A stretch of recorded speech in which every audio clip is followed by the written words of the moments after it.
जीवन कोचिंग संस्थान आजमगढ़ में आपका एक बार फिर से स्वागत है। और जिस टॉपिक पे हमारी चर्चा हो रही थी उस टॉपिक का नाम था न्यायपालिका, जिसके अंतर्गत हमने सुप्रीम कोर्ट को देखा था, सर्वोच्च न्यायालय को देखा था,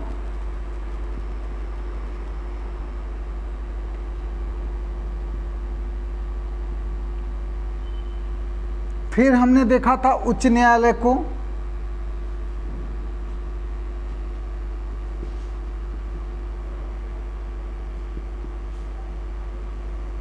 पिछले टॉपिक पे जो चर्चा हो रही थी वो हमारी चर्चा हो रही थी उच्च न्यायालय को लेकर।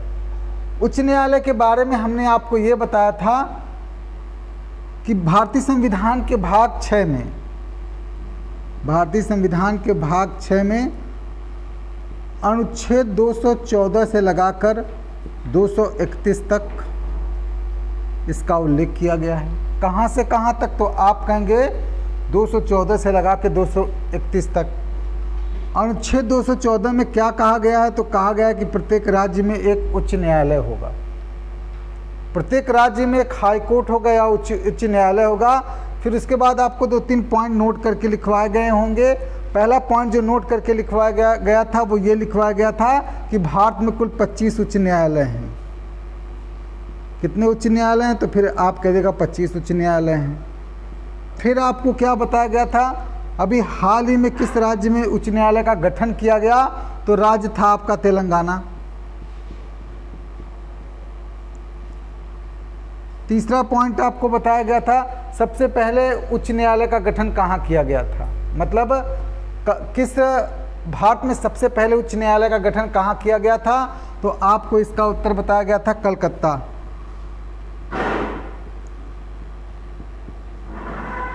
समय भी आपको बताया गया था कब गठित किया गया था, तो 1 जुलाई 1862। देखिए 1862 की जब बात आती तो 1862 के अकॉर्डिंग कई स्थानों पर उच्च न्यायालयों की स्थापना हुई थी। जैसे 1 जुलाई 1862 को भारत में सबसे पहली बार उच्च न्यायालय का जो गठन किया गया था वो गठन किया गया था कलकत्ता में। फिर 1962 में 14 अगस्त 1862 को ही एक और हाई कोर्ट की स्थापना हुई थी जो था मुंबई में। 15 अगस्त 1862 फिर एक हाई कोर्ट की स्थापना हुई थी। वो हाई कोर्ट कहाँ स्थापित हुआ था? आप कहेंगे मद्रास में। जब यहाँ से सवाल उठता है तो विकल्प में एक चीज़ और रहती है। जब भी प्रश्न पूछा जाता है तो विकल्प में एक चीज़ और रहती है जो आपको कल बताई गई कि इलाहाबाद उच्च न्यायालय की स्थापना कब हुई। तो इलाहाबाद की उच्च न्यायालय की अगर स्थापना की हम बात करें तो यह स्थापना हुई थी 11 जून 1866 को। फिर हमने आपको क्या बताया था? फिर हमने आपको हाई कोर्ट के अंतर्गत ये बताया था कि अनुच्छेद 215 कहता है कि जो उच्च न्यायालय होगा यह एक अभिलेखी न्यायालय होगा। कहने का मतलब उच्च न्यायालय अभिलेखी न्यायालय होगा, इसका साक्षात्मक महत्व होगा। फिर आपको बताया गया था कि जो उच्च न्यायालय होगा उसमें एक मुख्य न्यायाधीश होगा तथा अन्य न्यायाधीश होंगे। फिर आपको बताया गया था मुख्य न्यायाधीश जो होगा उसकी जो नियुक्ति होगी वो किसके द्वारा होगी? राष्ट्रपति के द्वारा होगी। और यह नियुक्ति राष्ट्रपति भारत के मुख्य न्यायाधीश उस राज्य के राज्यपाल के परामर्श से करेगा। लेकिन जब बात आती अन्य न्यायाधीशों की तो अन्य न्यायाधीशों की जो नियुक्ति होती है वो राष्ट्रपति ही करते हैं, लेकिन 3 लोगों से सुझाव लेते हैं। पहला सुझाव जो लिया जाता है वो मुख्य सर्वोच्च न्यायालय के मुख्य न्यायाधीश से, उस राज्य के मुख्य न्यायाधीश से, उस राज्य के राज्यपाल से। फिर आपको बताया गया हाई कोर्ट के जो जजों का होता है स्थानांतरण जो होता है वो राष्ट्रपति करता है, लेकिन भारत के मुख्य न्यायाधीश के परामर्श से। फिर आपको बताया गया था यदि सदन चल रही हो और किसी हाई कोर्ट में मुख्य न्यायाधीश का पद रिक्त हो, ऐसी स्थिति में राष्ट्रपति एक मुख्य कार्यकारी मुख्य न्यायाधीश की नियुक्ति कर देता है। और कभी ऐसा हो जाए, देखिए सिलास की स्थापना के बाद, जब से सिलास की स्थापना हो गई उसके बाद भारत में न्यायिक क्षेत्रों की मांग बहुत ज़्यादा बढ़ गई, जिसे हम कहते हैं सिलास के अंतर्गत ही जो कॉन्सेप्ट आया था जनहित याचिका। जो जनहित याचिका दायर की जाती है वो सिलास के गठन के बाद ही आया था। सिलास का गठन जो किया गया था वो भगवती चरण बोहरा के नेतृत्व में किया गया था। तो इसके बाद जनहित याचिकाओं का जब से कॉन्सेप्ट आया तब से न्यायपालिका के कार्यों में वृद्धि हो गई। और कहा यह जाता है कि यदि न्यायपालिका कार्य में अनावश्यक वृद्धि हो गई हो तो 2 वर्ष के लिए अतिरिक्त न्यायाधीशों की नियुक्ति की जा सकती है। कार्यकाल की बात आई थी तो हमने आपसे बताया था इसका जो उच्च न्यायालय के न्यायाधीश होते हैं उनका कार्यकाल जो होता है वो होता है 62 वर्ष। इसके पहले वो अपना जो त्यागपत्र है वो राष्ट्रपति को दे सकते हैं। त्यागपत्र अपना किसे दे सकते हैं? राष्ट्रपति को। हटाया कैसे जाएगा? तो आप कहेंगे संसद की सहमति से, राष्ट्रपति द्वारा। संसद की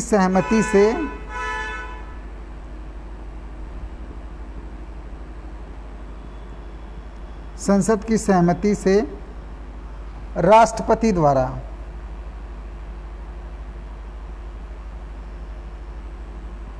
आपको हमने बताया था सुप्रीम कोर्ट के न्यायाधीश को कैसे हटाया जाएगा, वो सारे प्रोसेस आपको बता दिए गए थे।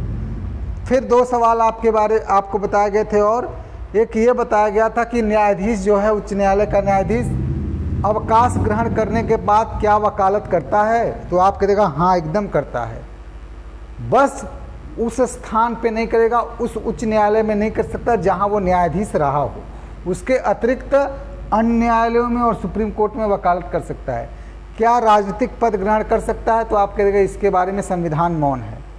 फिर बात आई थी वेतन भत्ते की। तो वेतन भत्ते में हमने आपको एक बहुत बारीक चीज़ बताई थी। सबसे पहली चीज़ हमने आपको ये बताई थी कि जो वेतन है उसका निर्धारण कौन करता है? तो उसका निर्धारण करती है संसद।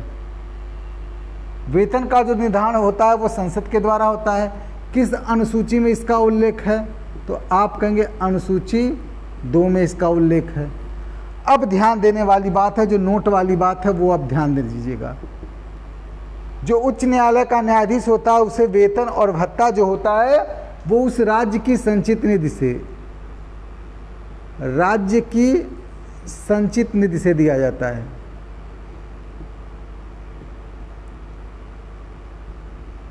जिस राज्य में के उच्च न्यायालय में वो होगा उसकी संचित निधि से उसे दिया जाएगा।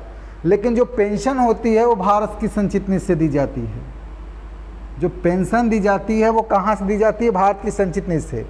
फिर आपको लास्ट पॉइंट जो बताया गया था वो ये बताया गया था कि उच्च न्यायालय के न्यायाधीश को जो शपथ है वो राज्यपाल दिलाते। यहाँ तक चर्चा हो चुकी थी और आज इसके आगे हम लोग चलेंगे। तो जो पहला टॉपिक होगा आज वो होगा उच्च न्यायालय के कार्य।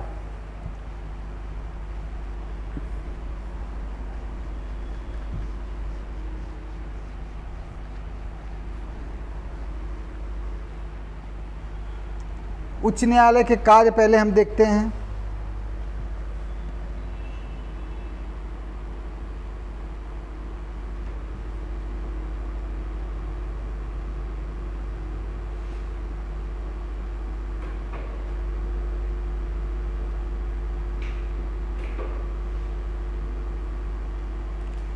कार्य की चर्चा कर लें तो सबसे पहला जो कार्य आता है वो आता है प्रारंभिक कार्य।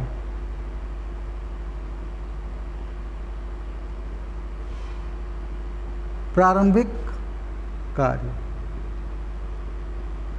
कार्य में जो पहला पॉइंट है वो ये कहता है कि हाई कोर्ट के राजस्व संबंधित क्षेत्राधिकार प्राप्त है। हाई कोर्ट को राजस्व, उच्च न्यायालय को राजस्व संग्रह संबंधित क्षेत्राधिकार प्राप्त हैं। राजस्व संग्रह के क्षेत्र में अधिकार प्राप्त है।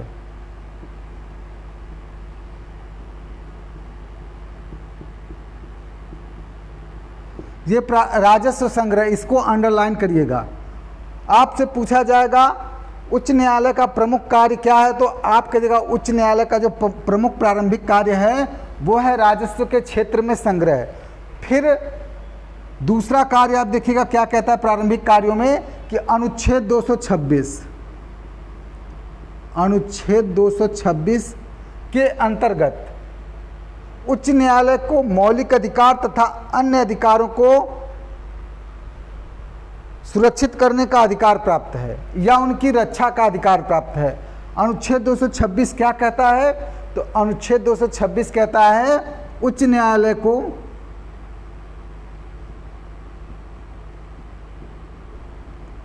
न्यायालय को मौलिक अधिकार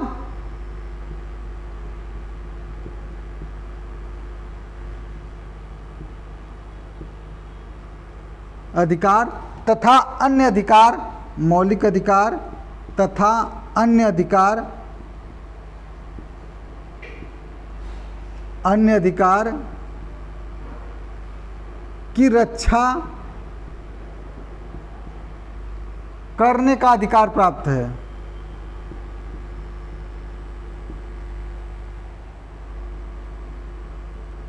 करने का अधिकार प्राप्त है। मौलिक अधिकार और अन्य अधिकार, इसकी रक्षा करने का अधिकार प्राप्त है। तीसरा कार्य क्या है, निर्वाचन विवाद। देखिए दो निर्वाचन को छोड़ दिया जाए, कौन कौन से, एक होता है राष्ट्रपति और उपराष्ट्रपति। इन दोनों के निर्वाचन को छोड़ दिया जाए तो बाकी निर्वाचन में यदि कोई भी विवाद होता है, निर्वाचन विवाद, सुनने का अधिकार,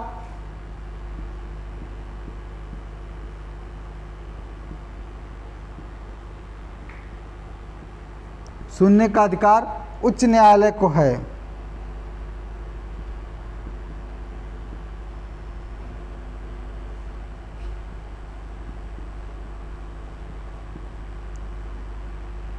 ध्यान दीजिएगा ये तीन प्रमुख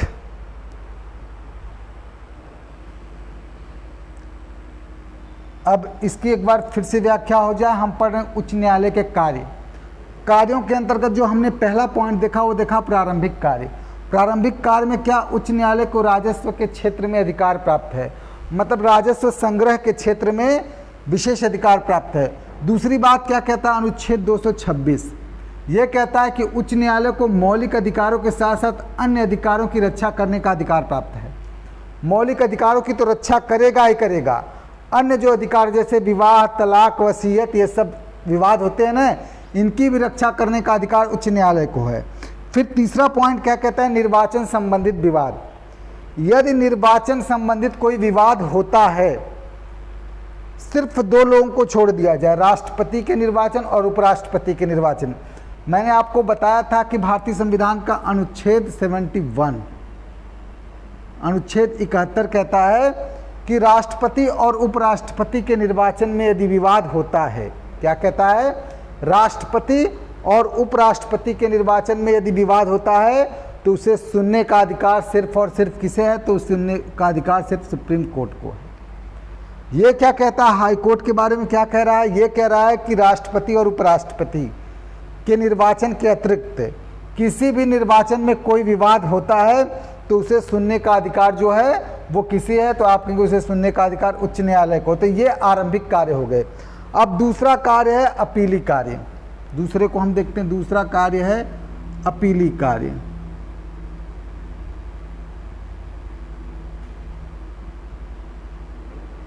अपीली कार्य के अंतर्गत क्या आता है, हाई कोर्ट जो आपका उच्च न्यायालय, पहला पॉइंट है जो हाई कोर्ट या उच्च न्यायालय दीवानी और फौजदारी मामलों पर अधीनस्थ न्यायालयों से अपीलें ले सकती हैं। जो आपका उच्च न्यायालय है, उच्च न्यायालय ये दीवानी और फौजदारी मामलों पर, दीवानी और फौजदारी मामलों पर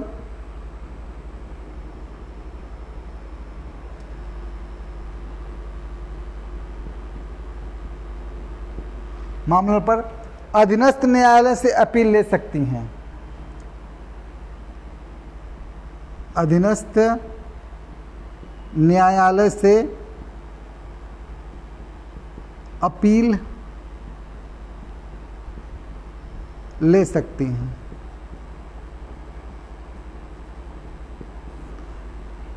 जो अपीली संबंधित अधिकार, जैसे जिला कोर्ट है, कोई मसला ऐसा आया हुआ है, आप उसके फैसले से संतुष्ट नहीं हैं, या कोई ऐसा मसला है, तो अपीली संबंधित अधिकार जो दीवानी और फौजदारी का अधिकार है उसे उच्च न्यायालय अपने यहाँ ले सकती है। दूसरा, संविधान की व्याख्या संबंधित, जैसे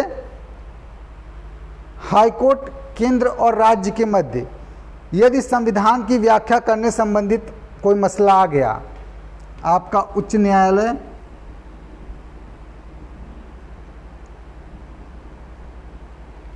केंद्र और राज्य के मध्य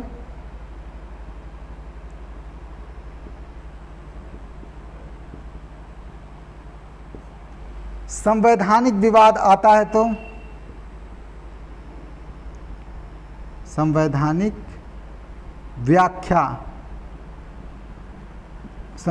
व्याख्या का विवाद आता है तो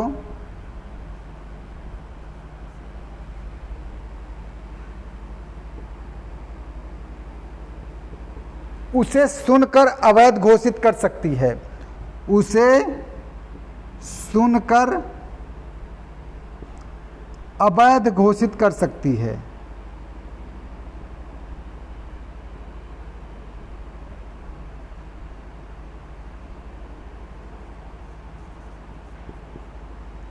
अब ये क्या कहता है,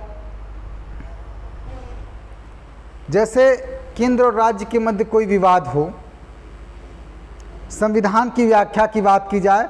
आपको मैं बता दूं, न्यायपालिका जब मैंने आपको पढ़ाना शुरू किया था तो मैंने इसे कहा था यह संघवाद का संतुलन चक्र है सुप्रीम कोर्ट के बारे में। लेकिन क्योंकि वो राज्य केंद्र और राज्य के मध्य विवादों को सुनता है, ये अधिकार हाई कोर्ट को भी है। जैसे संविधान की व्याख्या की बात आए तो हाई कोर्ट भी संविधान की व्याख्या कर सकता है और जो बना हुआ कानून है उसे अवैध घोषित कर सकता है। तो आपने दो कार्य देखे उच्च न्यायालय के। पहला कार्य था प्रारंभिक कार्य, जिसके अंतर्गत आपने देखा कि राजस्व संग्रह के क्षेत्र में हाई कोर्ट को विशेष अधिकार प्राप्त है। फिर अनुच्छेद 226 के अंतर्गत मौलिक अधिकारों के साथ साथ अन्य अधिकारों से की रक्षा का अधिकार जो है वो आपका उच्च न्यायालय को प्राप्त है। सिर्फ दो मसले छोड़ दिए जाएं, एक राष्ट्रपति, दूसरा उपराष्ट्रपति। बाकी किसी भी निर्वाचन में हो, चाहे वो प्रधानी के निर्वाचन में हो, चाहे वो जिला पंचायत के निर्वाचन में हो, चाहे आपका विधानसभा के संबंधित निर्वाचन हो, चाहे संसदीय के चुनाव के मध्य निर्वाचन में विवाद हो, इन सारे मसलों को उच्च न्यायालय सुन सकता है। तो ये तीन अधिकार आपको प्रारंभिक कार्य बताए गए थे, दो आपको अपीली कार्य बताए गए। अब अपीली कार्य में आपको पहला क्या बताया गया कि ये अपने दीवानी और फौजदारी से संबंधित जो भी मामले रहेंगे ये अधीनस्थ न्यायालयों से अपने यहाँ मंगा सकते हैं, पहला चीज़। दूसरी बात बताई गई कि केंद्र राज्य के मध्य यदि संवैधानिक व्याख्या की बात आए तो हाई कोर्ट उस संविधान की व्याख्या कर सकता है और जो बना हुआ कानून है उसे अवैध घोषित कर सकता है, मतलब उसे अवैध घोषित कर सकता है। अब तीसरे कार्य की बात आती है तो वो है अभिरक्षण संबंधित कार्य।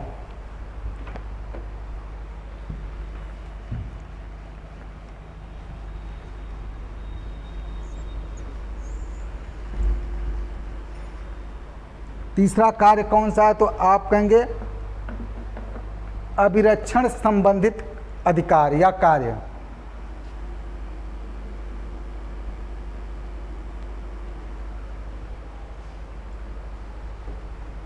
अधीक्षण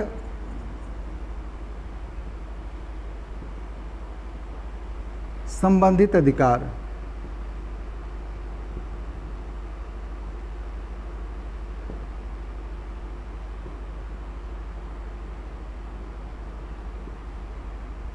तीसरा आपका अधीक्षण संबंधित अधिकार हाई कोर्ट सैन्य अधिकरणों तथा अन्य अधीनस्थ न्यायालयों के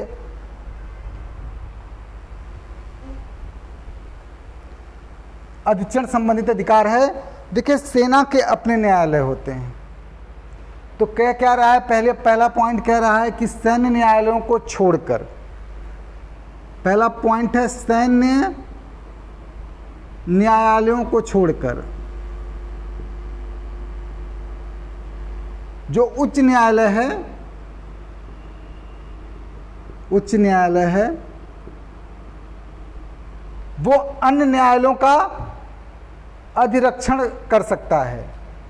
उच्च न्यायालय जो है वो अन्य न्यायालयों का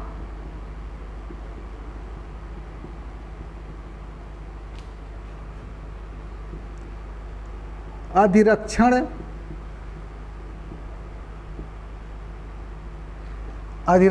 कर सकता है।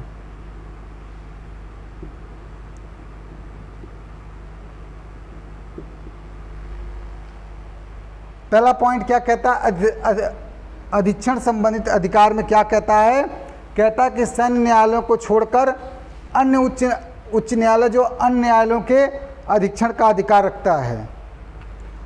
दूसरा क्या कहता है कि हाई कोर्ट अन्य न्यायालयों से वाद को सीधे अपने यहाँ मंगा सकता है। उच्च न्यायालय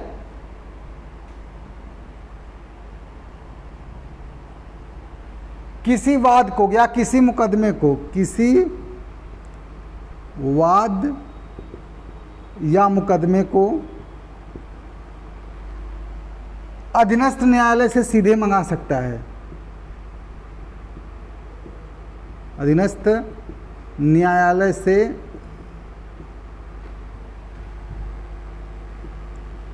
सीधे मंगा सकता है।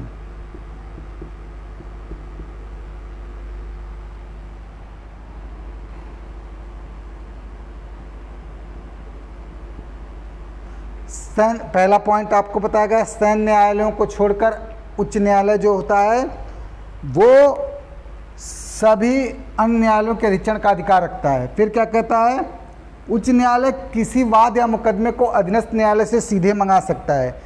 तीसरा पॉइंट जो है, उच्च न्यायालय के परामर्श पर राज्यपाल जिला जजों की नियुक्ति करते हैं। क्या कहता है, उच्च न्यायालय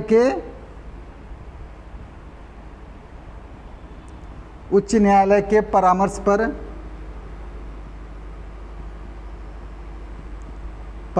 पर राज्यपाल, ध्यान दीजिएगा, राज्यपाल जिला जजों की नियुक्ति कौन करता है, तो आप कहेंगे राज्यपाल। ध्यान दीजिएगा, कहीं आप राष्ट्रपति पे मत चले जाइएगा।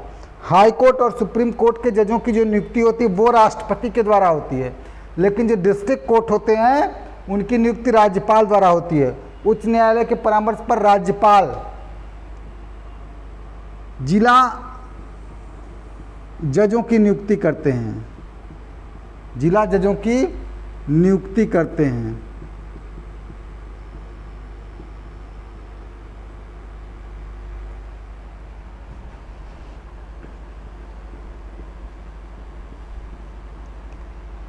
ये तीन अधिकार प्राप्त थे किसे, हाई कोर्ट को। अब हाई कोर्ट से संबंधित कुछ तथ्य हैं जिसे आप देख लीजिए। कुछ पॉइंट्स हैं जो नोट में जाएंगे, वो कहीं ना कहीं पूछे गए प्रश्न हैं, उसे आप देख लीजिए।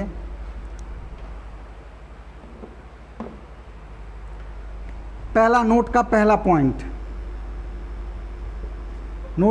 पॉइंट देखिए, मौलिक अधिकारों की रक्षा करना सुप्रीम कोर्ट की जिम्मेदारी होती है, सुप्रीम कोर्ट और हाई कोर्ट की।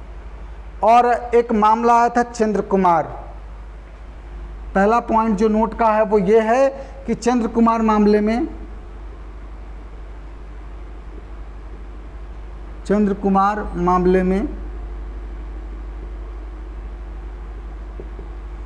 उच्च न्यायालय ने कहा था उच्च न्यायालय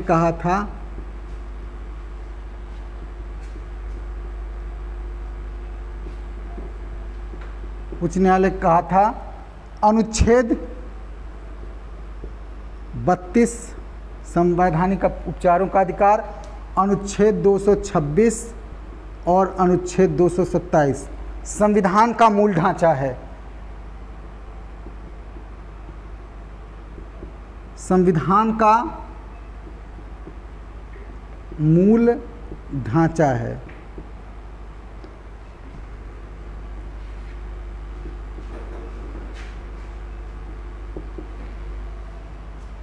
नोट में आपको न्यायपालिका के अंतर्गत हाई कोर्ट, सुप्रीम कोर्ट सब पढ़ा दिया गया है। अब कुछ नोट्स के पॉइंट चल रहे हैं जिन्हें आपको देखना है। पहला पॉइंट क्या था, एक मामला आया था चंद्र कुमार, जिसमें देखिए मूल ढांचा का जो कॉन्सेप्ट आया है वो एक केशवानंद भारती केस था। उसी केस से मूल ढांचे की अवधारणा निकल के आई। यदि मूल ढांचा किसी संविधान ने या फिर न्यायपालिका ने किसी संविधान के पार्ट को मूल ढांचा घोषित कर दिया तो व्यवस्थापिका या संसद उसमें कोई परिवर्तन नहीं कर सकती है। तो चंद्र कुमार मामला एक आया था जिस पर न्यायालय ने कहा था कि जो संविधान 32, 226 और 27 ये संविधान का मूल ढांचा है। नोट का दूसरा पॉइंट आप लिखिएगा, उच्च न्यायालय के जज के आय संबंधित विवाद पर निर्णय, जैसे उच्च न्यायालय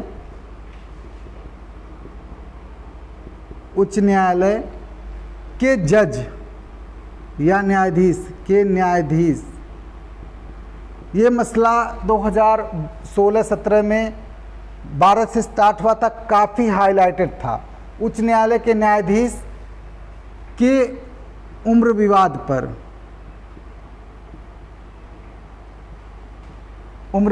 पर यदि कोई फैसला होता है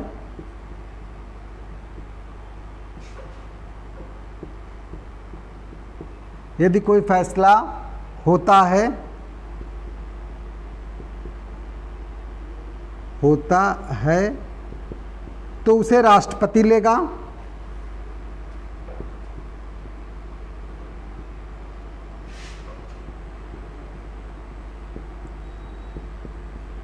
परंतु मुख्य न्यायाधीश के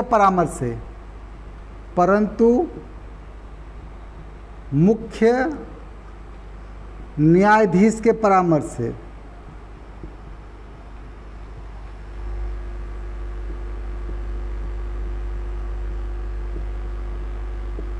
अब ये मसला क्या था, देखिए हमने आपको हाई कोर्ट पढ़ाते समय बताया था कि उम्र 62 वर्ष होनी चाहिए। मतलब 62 वर्ष के बाद जो उच्च न्यायालय का न्यायाधीश होता है वो रिटायर हो जाता है। अब उसकी आयु संबंधित विवाद आया था। वो आयु संबंधित विवाद ये था कि एक न्यायाधीश थे, न्यायाधीश महोदय की हाई स्कूल की जो मार्कशीट थी उसके अकॉर्डिंग उनकी डेट ऑफ बर्थ कुछ और थी और अन्य जगहों पर उनकी मार्कशीट में आयु कुछ और थी। न्यायाधीश महोदय ये चाहते थे कि मैं जो दूसरे आधार को बना के कुछ साल तक और सेवा करूं, तो उम्र संबंधित विवाद आया था। इस पर निर्णय कौन लेगा, तो इस पर निर्णय लेगा कौन, भारत का राष्ट्रपति। लेकिन किससे सुझाव लेकर, मुख्य न्यायाधीश से, भारत के जो मुख्य न्यायाधीश होंगे उनके सुझाव पर। तीसरा पॉइंट देखिए, आपको बताया ही गया है पढ़ाते समय कि वर्तमान में जो हाई कोर्टों की संख्या है वो 25 है। वर्तमान में 25 है, तेलंगाना 25वां हाई कोर्ट बना था। फिर अगला जो पॉइंट है उसे आप ध्यान से सुनिएगा, जो सुप्रीम कोर्ट की भाषा होगी वो अंग्रेजी होगी। जो सुप्रीम कोर्ट में, सर्वोच्च न्यायालय में जो मुकदमे की सुनवाई होती है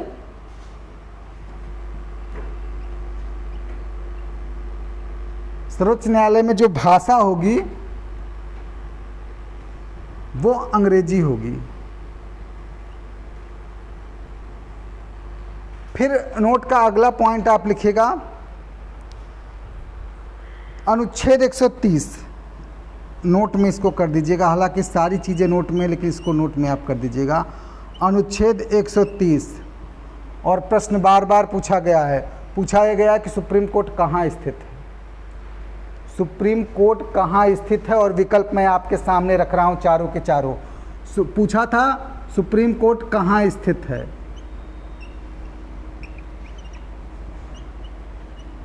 ये सवाल था। विकल्प था दिल्ली, दूसरा विकल्प राष्ट्रीय राजधानी क्षेत्र में, राष्ट्रीय राजधानी क्षेत्र जिसे हम एनसीआर कहते हैं। तीसरा जो विकल्प था वो था नई दिल्ली। चौथा विकल्प जो था वो था इलाहाबाद। ये 4 विकल्प दिए गए थे कि सुप्रीम कोर्ट कहाँ स्थित है, दिल्ली में है, नई दिल्ली में है, राष्ट्रीय राजधानी क्षेत्र एनसीआर में है, तो कहाँ है? तो इसका उत्तर जो था वो अनुच्छेद 130 में था। अनुच्छेद 130 का कहता है कि सुप्रीम कोर्ट नई दिल्ली में होगा। सुप्रीम कोर्ट नई दिल्ली में होगा। पहली लाइन सुनिए आप, अनुच्छेद 130 कहता है कि सुप्रीम कोर्ट नई दिल्ली में होगा और राष्ट्रपति के परामर्श से मुख्य न्यायाधीश इसे कहीं स्थानांतरित कर सकते हैं। जैसे यदि राष्ट्रपति चाहे तो इसका स्थानांतरण मुख्य न्यायाधीश राष्ट्रपति के परामर्श से दिल्ली से अतिरिक्त कहीं कर सकता है।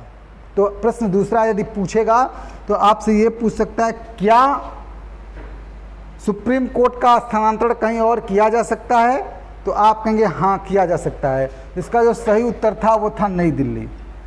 एनसीआर जिसे हम कहते हैं, राष्ट्रीय राजधानी क्षेत्र जिसे हम कहते हैं, उसमें उत्तर प्रदेश का भी कुछ हिस्सा आता है, कुछ हरियाणा का भी आता है, कुछ राजस्थान भरतपुर को भी अब शामिल कर लिया गया है। तो ये सवाल था। अब ये आपका जो उच्च न्यायालय संबंधित टॉपिक था ये समाप्त होता है। एक छोटा सा टॉपिक और है जो बीच से छूट गया था, उसे हम देख लेते हैं। तो वो जो हमारा टॉपिक होगा वो होगा मंत्रिपरिषद। जैसे है तो छोटा सा टॉपिक लेकिन बड़ा महत्वपूर्ण टॉपिक है। न्यायपालिका के अंतर्गत अब सारी चीज़ें हो चुकी हैं, एक छोटा सा टॉपिक है तो उसे हम देख लेते हैं। मंत्रिपरिषद,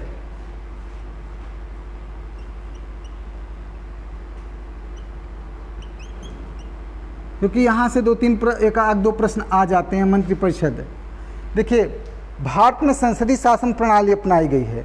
जब भारत में कौन सी शासन प्रणाली अपनाई गई तो आप कहेंगे भारत में संसदीय शासन प्रणाली अपनाई गई है। संसदीय शासन प्रणाली, भारत में संसदीय शासन प्रणाली अपनाई गई है। जब संसदीय शासन प्रणाली को अपनाया गया है तो यहाँ मंत्रिपरिषद का विशेष महत्व है। मंत्रिपरिषद का विशेष महत्व है, विशेष महत्व है। हम पढ़ रहे हैं मंत्रिपरिषद। मैंने आपको पहला पॉइंट क्या बताया? पहला पॉइंट आपको ये बताया कि भारत में संसदीय शासन व्यवस्था को अपनाया गया है और संसदीय शासन व्यवस्था के अंतर्गत मंत्रिपरिषद का विशेष महत्व है। एक विचारक है लावेल, विचारक हैं लावेल। लावेल साहब ने क्या कहा था उस बात को आप सुनिए। इन्होंने कहा था मंत्रिपरिषद राजनीतिक मेहराब पर एक पत्थर के समान है। राजनीतिक मेहराब पर एक पत्थर के समान है।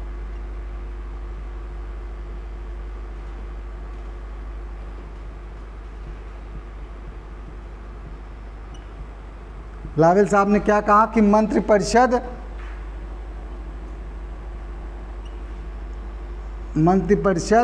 राजनीतिक मेहराब पर एक पत्थर के समान है। अब थोड़ा सा हम बात कर लेते हैं अनुच्छेद 74 की। इसी के अंतर्गत अनुच्छेद 74 है। हम बार बार इस्तेमाल कर देते हैं कैबिनेट शब्द, लेकिन संविधान में कैबिनेट शब्द कहीं लिखा ही नहीं गया है। कब आया उसकी भी चर्चा हो जाएगी। अनुच्छेद 74 में क्या है उसकी चर्चा हो जाएगी। फिर अनुच्छेद 75 को हम देख लेंगे। फिर भारत में जो प्रधानमंत्री हुए हैं कौन कौन से हुए हैं उनको हम देख लेंगे। उप प्रधानमंत्री जो हुए हैं उनको हम देख लेंगे। बस यही छोटा सा एक टॉपिक है, कभी कभार पूछा जा सकता है आपसे। अनुच्छेद 74 क्या कहता है कि भारत में एक संसद होगी। अनुच्छेद 74 के अनुसार भारत में एक संसद होगी और संसद नहीं, भारत में एक मंत्रिपरिषद होगा जिसका मुखिया प्रधानमंत्री होगा। ये क्या कहता है? भारत में एक मंत्रिपरिषद होगा क्या होगा? भारत में एक मंत्रिपरिषद होगा जिसका मुखिया प्रधानमंत्री होगा। भारत में एक संसद होगी जिसका मुखिया प्रधानमंत्री होगा। लेकिन कहीं अनुच्छेद 74 में यह नहीं लिखा गया था कि जो राष्ट्रपति होगा वो मंत्रिपरिषद के परामर्श से काम करेगा। राष्ट्रपति मंत्रिपरिषद के परामर्श से काम करेगा।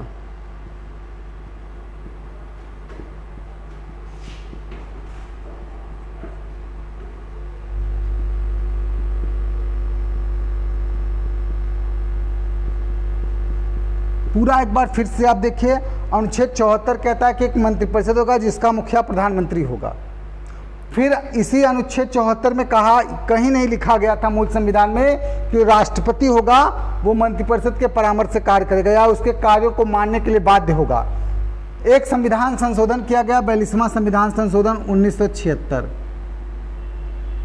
इसमें प्रधानमंत्री इंदिरा गांधी ने अनुच्छेद 74 में संशोधन किया और कहा कि मंत्रिपरिषद कोई प्रस्ताव बनाकर भेजता है तो राष्ट्रपति उसे मानने के लिए बाध्य होगा। क्या कह रहा है? अनुच्छेद 74 के अंतर्गत 42वां संविधान संशोधन 1976 किया गया और कहा क्या गया कि यदि मंत्रिपरिषद या प्रधानमंत्री कोई प्रस्ताव बना के संसद भेजती है तो उसे राष्ट्रपति मानने के लिए बाध्य होगा। अब लेकिन 44वां संविधान संशोधन 1978, मोरारजी देसाई की सरकार बनी थी और उसने कहा था कि एक बार इस प्रस्ताव को वापस किया जा सकता है। आज भी ये लागू है। यदि संसद कोई प्रस्ताव बनाकर भेजती है तो राष्ट्रपति उसे चाहे तो एक बार वापस कर सकता है। यहाँ बाध्यता कर दी गई थी। और जो कैबिनेट शब्द आया था वो कैबिनेट शब्द आपका इसी संविधान संशोधन में आया था। किस संविधान संशोधन में? 44वें संविधान संशोधन 1978 में आया था। क्या आया था? देखिए, जब राष्ट्रपति आपको हम पढ़ा रहे थे तो हमने आपको बताया था आपातकालीन शक्तियाँ, जिसमें हमने आपको बताया था अनुच्छेद 352 के अंतर्गत हमने आपको बताया था 3 बार राष्ट्रीय आपातकाल भारत में अब तक लगा है। एक पहला 62 में लगा था, फिर 71 में लगा था, फिर 75 में लगा था। पहले 2 जो लगे थे वो युद्ध के आधार पर लगे थे और जो तीसरा लगा था वो आंतरिक अशांति के आधार पर लगा था। तो वहाँ पे क्या कहा गया था कि मैडम इंदिरा गांधी मैडम थी उस समय आपकी प्रधानमंत्री और फखरुद्दीन अली साहब जो थे वो राष्ट्रपति। मैडम ने फ़ोन करके कहा कि राष्ट्रीय आपातकाल लगवा दो, तो लग गया। जब मोरारजी देसाई की सरकार आई, 44वां संविधान संशोधन किया गया तो इसमें एक शब्द लिखा गया। क्या लिखा गया? कि कैबिनेट। एक ही बार पूरे संविधान में एक ही बार कैबिनेट शब्द का प्रयोग किया गया है। कब किया गया है? तो आप कह दिया गया 44वें संविधान संशोधन 1978 के द्वारा। क्या लिखा गया है? कैबिनेट के लिखित परामर्श पर, कैबिनेट के लिखित परामर्श पर, कैबिनेट के लिखित परामर्श पर ही राष्ट्रीय आपातकाल लगाया जाएगा।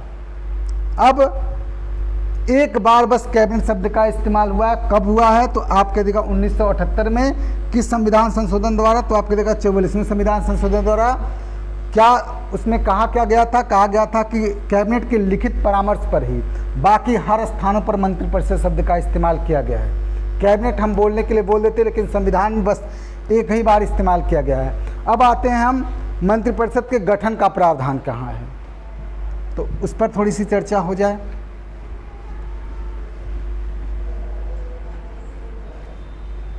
देखिए, मंत्रिपरिषद के गठन का जो प्रावधान है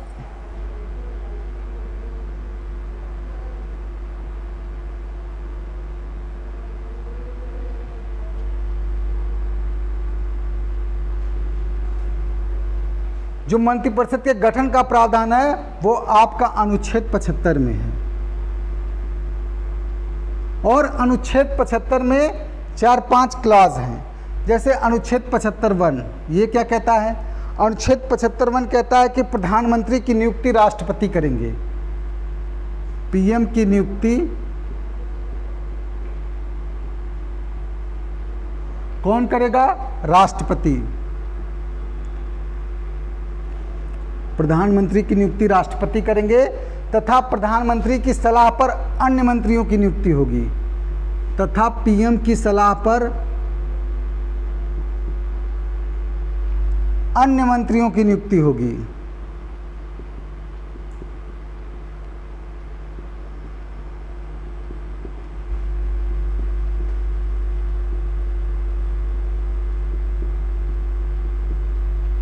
देखिए, संसदीय शासन व्यवस्था में यह शब्द इस्तेमाल किया गया, एक सबके लिए सब एक के लिए।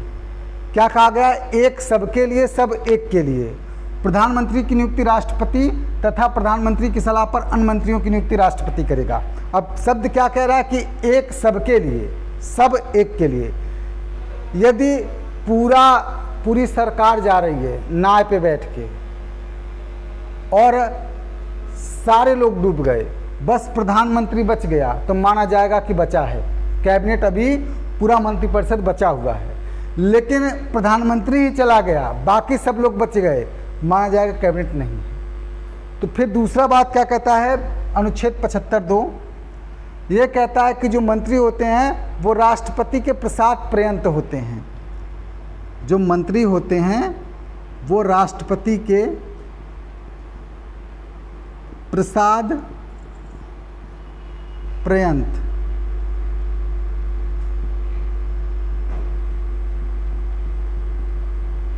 मतलब उन्हें राष्ट्रपति कभी भी किसी आधार पर हटा सकता है, हालांकि होता नहीं है ऐसा। तीसरे को आप इंपॉर्टेंट कर दीजिएगा, बार बार पूछा जाता है, मंत्रिपरिषद सामूहिक रूप से किसके प्रति उत्तरदायी होती है? ये प्रश्न बार बार पूछा जाता है, मंत्रिपरिषद सामूहिक रूप से किसके प्रति उत्तरदायी होती है? तो मंत्रिपरिषद सामूहिक रूप से लोकसभा के प्रति उत्तरदायी होती है। तीसरा पॉइंट इंपॉर्टेंट है, आपसे पूछा जाएगा कि मंत्रिपरिषद किसके प्रति उत्तरदायी है, तो आप कह दीजिएगा मंत्रिपरिषद जो है वो सामूहिक रूप से लोकसभा के प्रति उत्तरदायी है। जो 75(4) है वो कहता है कि राष्ट्रपति मंत्रियों को पद और गोपनीयता की शपथ दिलाता है। राष्ट्रपति मंत्रियों को पद और गोपनीयता इसकी शपथ दिलाता है।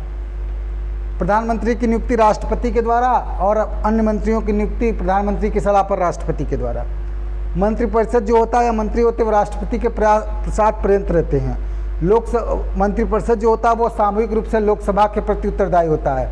मंत्रियों को पद और गोपनीयता की शपथ कौन दिलाता है? तो आप कहेंगे मंत्रियों को पद और गोपनीयता की जो शपथ है वो राष्ट्रपति दिलाते हैं। फिर 5वां, ये भी इम्पॉर्टेंट है, आपने भी उत्तराखंड में देखा होगा सीएम बदले गए। क्यों बदला गया है ये राजनीतिक विषय नहीं है। देखिए, जिनको मुख्यमंत्री बनाया गया था वो संसद के सदस्य थे, सांसद थे, और एक चीज़ होती है वो यहाँ पे लिखी गई है, यदि आप संसद के सदस्य नहीं हैं, यदि आप सदस्य नहीं हैं किसके? संसद के, तो 6 माह तक आपको मंत्री पद दिया जा सकता है। संसद का मतलब होता है, संसद में अनुच्छेद 79 कहता है कि संसद होगी, राष्ट्रपति लोकसभा और राज्यसभा से मिलकर बनेगी, यानी 6 माह के अंदर आपको किसी न किसी सदन का मेंबर होना आवश्यक है। यदि नहीं होते हैं तो वो पद आपका रिक्त माना जाएगा। 6 माह के अंदर वो बात कहाँ लिखी गई है? तो आपका अनुच्छेद 75(5) में लिखी गई है। तो ये मंत्रिपरिषद था आपका। और अब एक छोटी सी हेडिंग डाल दीजिएगा, भारत के प्रधानमंत्री, मतलब कौन कौन से लोग भारत के प्रधानमंत्री हुए हैं।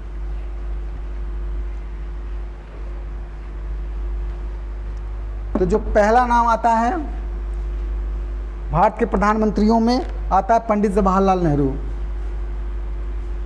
पंडित जवाहरलाल नेहरू।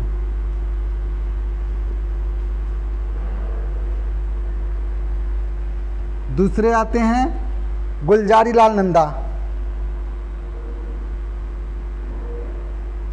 गुलजारी लाल नंदा। ब्रैकेट में इनके सामने एक चीज आप लिख लीजिए, ये कार्यवाहक प्रधानमंत्री थे, कार्यवाहक पीएम। तो आपसे प्रश्न पूछा जा सकता है कि भारत के पहले कार्यवाहक प्रधानमंत्री कौन थे, तो आप कह दीजिएगा गुलजारी लाल नंदा थे। तीसरे पे हम आते हैं। जो तीसरे हैं वो लाल बहादुर शास्त्री। श्री आप आगे लगा दे, श्री लाल बहादुर शास्त्री। चौथा नाम आता है श्रीमती इंदिरा गांधी।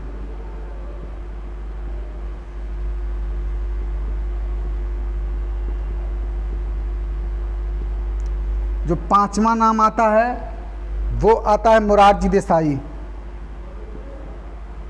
मोरारजी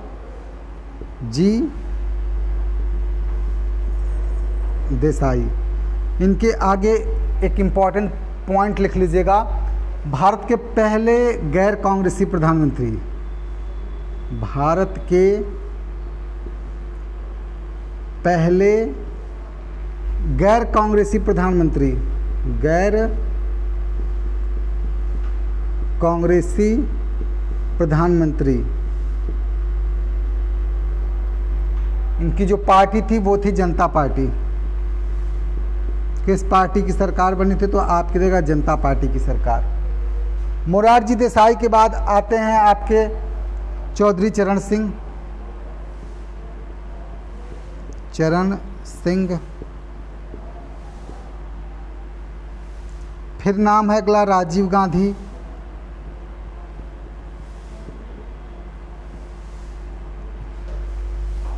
फिर आगे हम चलते हैं, राजीव गांधी के बाद तो विश्वनाथ प्रताप सिंह, वीपी सिंह जिसे हम कहते हैं, विश्वनाथ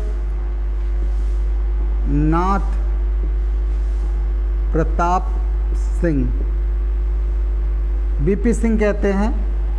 जो वीपी सिंह के बाद प्रधानमंत्री बनते हैं वो चंद्रशेखर बनते हैं जी, चंद्रशेखर। चंद्रशेखर के बाद प्रधानमंत्री में आता है नाम पीवी नरसिम्हा राव।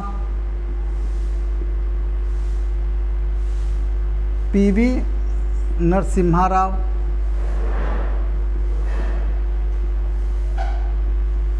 पीवी नरसिम्हा राव के बाद यदि कोई नाम आता है तो अटल बिहारी वाजपेयी। अटल बिहारी वाजपेयी। फिर नाम जो आता है वो नाम रहता है एच.डी. देवगौड़ा। एच.डी. देवगौड़ा। फिर नाम आता है जो वो आता है इंद्र कुमार गुजराल।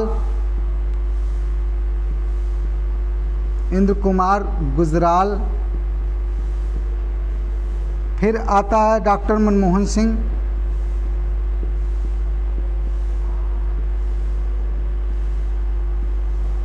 फिर 15वां नाम है नरेंद्र मोदी।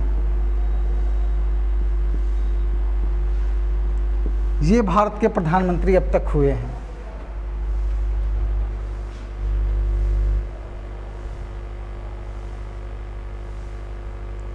और इसके बाद एक चीज और आती है, लास्ट है आपका उप प्रधानमंत्री।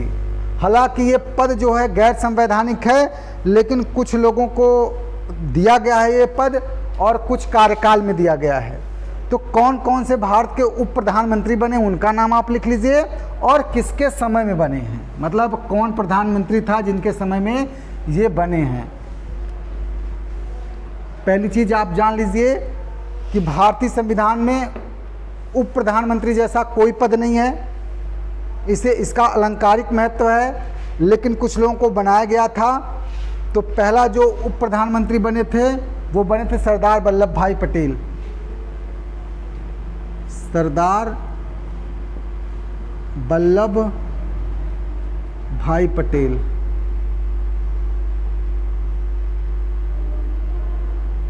सरदार वल्लभ भाई पटेल जब उप प्रधानमंत्री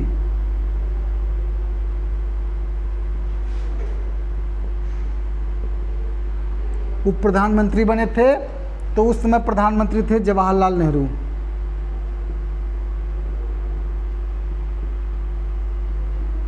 मतलब जवाहरलाल नेहरू के कार्यकाल में उप प्रधानमंत्री का एक पद दिया गया था, किसे? आप कहेंगे सरदार वल्लभ भाई पटेल को।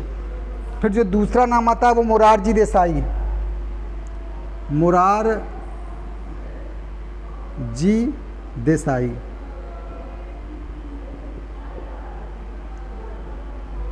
इस समय जो पीएम थी वो श्रीमती इंदिरा गांधी।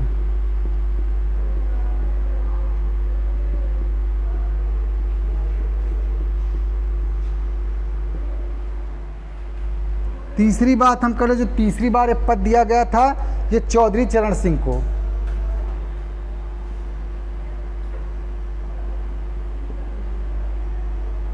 चौधरी चरण सिंह। उस समय प्रधानमंत्री थे मोरारजी देसाई।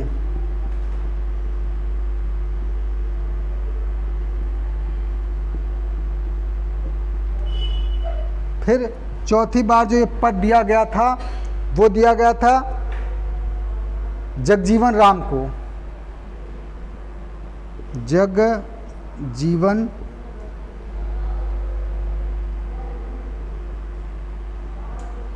जगजीवन राम। और उस समय भी प्रधानमंत्री जो थे वो मोरारजी देसाई ही थे। अगली बार जब दिया गया था चौधरी देवीलाल को, चौधरी देवीलाल। देखिए चौधरी देवीलाल को ये पद 2 बार दिया गया था और इनके दोनों बार प्रधानमंत्री अलग अलग थे। पहली बार जो प्रधानमंत्री थे वो बीपी सिंह थे, विश्वनाथ प्रताप सिंह, बीपी सिंह। और दूसरी बार प्रधानमंत्री चंद्रशेखर थे। सबसे अंत में जो पद दिया गया था वो दिया गया था लाल कृष्ण आडवाणी को, लाल कृष्ण आडवाणी। और जो पीएम थे वो पंडित अटल बिहारी वाजपेयी, अटल बिहारी वाजपेयी। तो ये आपके उप प्रधानमंत्री हो गए, प्रधानमंत्री हो गए, मंत्रिपरिषद हो गया, ये सारी चीज़ें हो गई, आपका न्यायपालिका हो गया। और इसी के साथ आज की जो क्लास है वो समाप्त होती है। अगली क्लास में हम एक नए टॉपिक के साथ मिलेंगे। धन्यवाद।